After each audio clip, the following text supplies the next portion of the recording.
Assalamualaikum warahmatullahi wabarakatuh. Saya Dia Sriwayuni dari PGMI semester 2. Di sini saya akan menjelaskan faktor penyebab korupsi. Faktor yang menyebabkan terjadinya korupsi berasal dari diri pelaku maupun dari luar pelaku. Sebagaimana dikatakannya Mamah bahwa ketika perilaku bersifat materialistik dan konsumtif, yang mendewakan materi, maka dapat memaksa terjadinya permainan uang dan korupsi. Menurut Nur Syam, seorang melakukan korupsi adalah karena ketergodaannya akan dunia materi dan kekayaan yang tidak mampu. Faktor penyebab korupsi sendiri ada 3. Yang pertama, faktor umum. Faktor umum meliputi politik, hukum, ekonomi, dan organisasi. Faktor politik. Politik merupakan salah satu penyebab terjadinya korupsi. Hal ini dapat dikatakan karena terjadi instabilitas politik, kepentingan politis para pemegang kekuasaan, bahkan ketika meraih dan mempertahankan kekuasaan. Yang kedua, faktor hukum. Faktor hukum bisa dilihat dari dua sisi. Di satu sisi dari aspek perundang-undangan dan di sisi lemahnya penegak hukum, tidak baiknya substansi hukum, mudah ditemukan dalam aturan-aturan yang diskriminatif dan tidak adil. Yang ketiga, faktor ekonomi.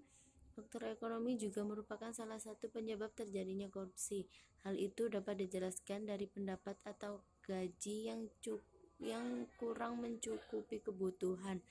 Terkait faktor ekonomi dan terjadinya korupsi, banyak pendapat menyatakan bahwa kemiskinan merupakan akar masalah korupsi. Pernyataan demikian tidak benar sepenuhnya, sebab banyak korupsi yang dilakukan oleh pemimpin disebabkan oleh kemiskinan, tapi justru kemiskinan disebabkan oleh korupsi.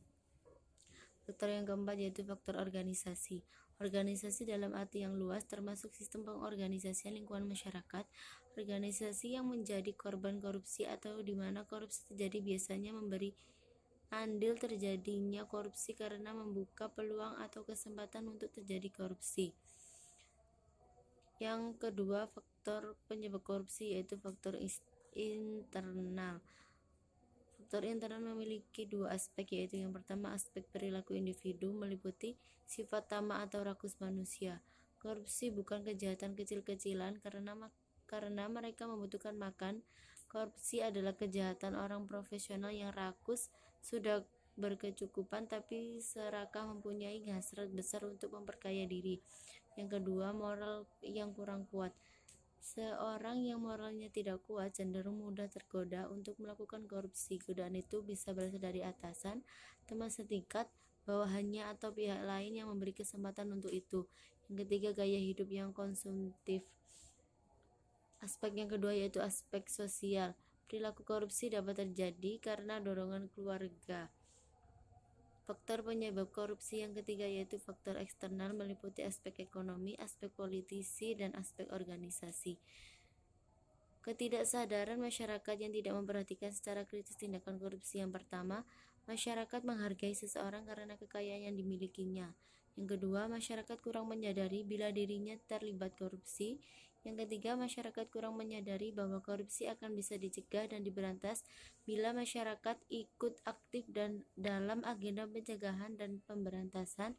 Yang keempat, tidak adanya kultur organisasi yang benar. Yang kelima, lemahnya pengawasan. Secara umum pengawasan terbagi menjadi dua, yaitu pengawasan internal dan pengawasan bersifat eksternal.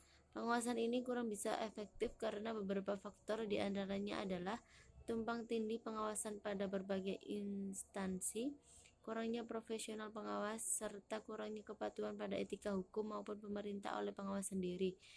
Sekian video dari saya. Wassalamualaikum warahmatullahi wabarakatuh.